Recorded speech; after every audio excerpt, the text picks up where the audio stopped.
Salut à toi mec, je te souhaite un joyeux Noël. Je sais pas si cette vidéo je la mettrai le 24 ou le 25, mais je pense que le 25 ça peut être quand même cocasse. Tu vois, c'est un peu mon cadeau quoi. Donc voilà mec, un joyeux Noël à toi, ça me fait plaisir. Bon moi du coup, spoiler, on n'est pas encore Noël, hein, tu l'auras compris. Mais voilà, je me projette dans ce jour merveilleux. Frère, ça fait plaisir. En vrai c'était toujours une journée assez sympa quand même globalement. Donc voilà, cette journée, je voulais te faire une petite vidéo où j'ai essayé de réfléchir à me dire quel serait le meilleur cadeau que tu pourrais avoir. Et ben tu vois, à cette réponse, je me suis dit, le meilleur cadeau que tu peux te faire à toi-même, et du coup indirectement en te le disant, j'essaie de te transmettre. J'en ai déjà parlé sur cette chaîne, mais je vais en reparler parce que je pense que on n'en parle jamais assez en fait. Le meilleur cadeau que tu peux te faire à toi-même, mec, c'est de passer à l'action, frère. Ah là, ça y est, là, il y a tous les gens, ils sont en mode, oh, il est chiant avec son passage à l'action. Mais en vrai, c'est important. En vrai, vraiment, Enfin, en tout cas, moi, c'est ma grosse réalisation de 2024, tu vois. C'est vraiment d'à quel point est-ce que quand tu... Quand tu veux trop être perfectionniste, quand tu veux trop être dans la théorie, être dans le parfaire, être dans la prévention avant de commencer les choses, etc. Je dis pas que c'est 100% négatif. Il y a du positif à ça. Mais il faut faire gaffe à pas trop être dedans, tu vois. Tout ce qui est en excès est, à mon sens, mauvais. Voilà, même les bonnes choses, quand tu commences à l'avoir en excès, tu vois, le terme excès pour moi n'est pas quelque chose de positif. Donc, euh, donc c'est vrai qu'il faut faire gaffe à ça, tu vois. C'est très vite dangereux. Et à nouveau, même pour ta réussite, pour tes remises en question, pour l'avancée de qui tu es dans ton développement personnel, ben en fait, juste tu n'avances pas aussi vite que tu pourrais.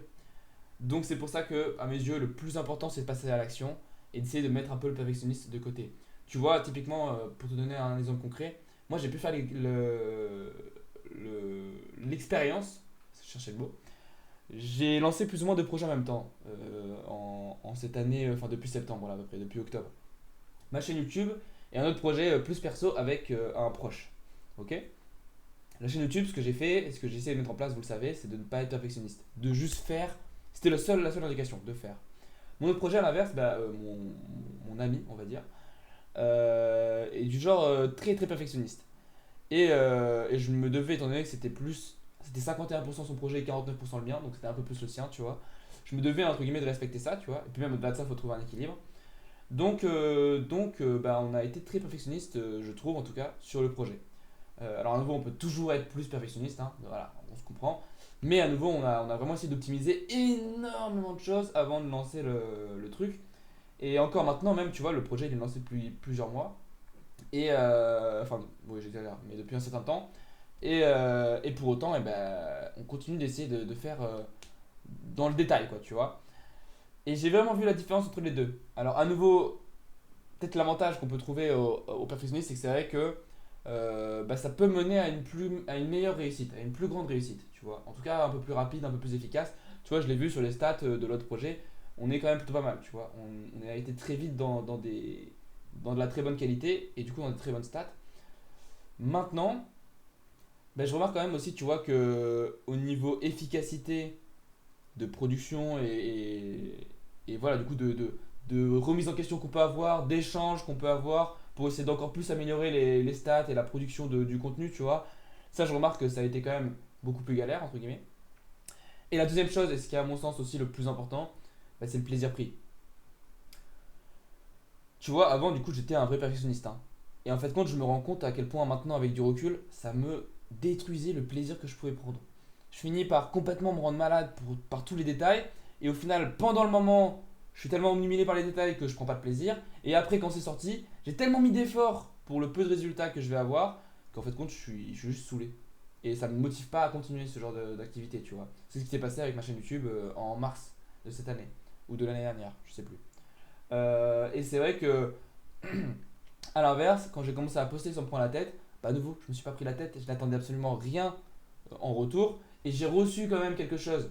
Même si, voilà, tu vois, il y a des gens qui vont dire que c'est pas grand chose, il y a des gens qui vont dire que c'est énorme. En fait, à nouveau, je n'attendais rien. Donc tout ce que je recevais était du bonus, et ça devenait extrêmement plaisant, extrêmement motivant pour la suite. Alors qu'à l'inverse, du coup, donc pour revenir avec ce projet avec mon proche, alors on a reçu des choses en retour et ça fait très plaisir, mais c'est vrai qu'en tout cas, j'ai remarqué que voilà, le perfectionnisme qu'on a pu mettre dans ce projet a quand même un petit peu rendu tout ça très, enfin beaucoup moins plaisant finalement, très robotique, très ok, il faut assurer, il faut assurer, il faut assurer. Et le plaisir, c'est pas grave, tu vois. Là, je dois faire ça, je le fais. Et tant pis si peut-être que artistiquement ou au niveau de mes pensées, j'aurais d'autres idées, tu vois.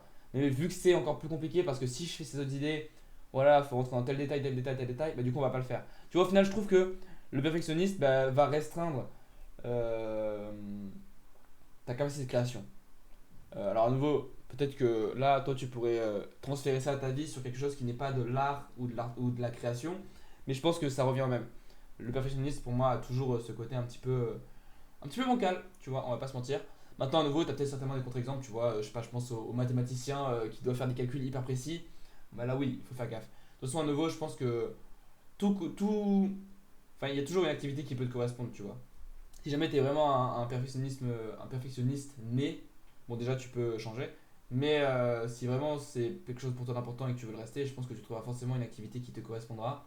Mais à nouveau, je pense qu'il faut faire gaffe avec le passage en action et de pas trop le retarder quoi. Bref, voilà, pour finir cette vidéo, juste je veux que tu te poses cette question.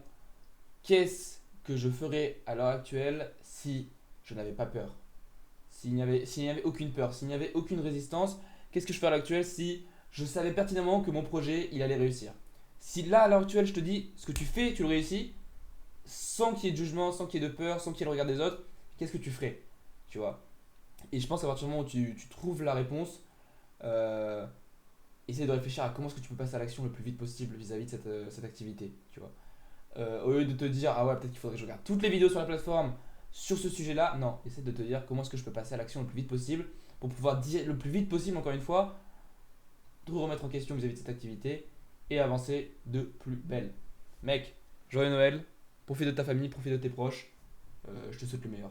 Ciao.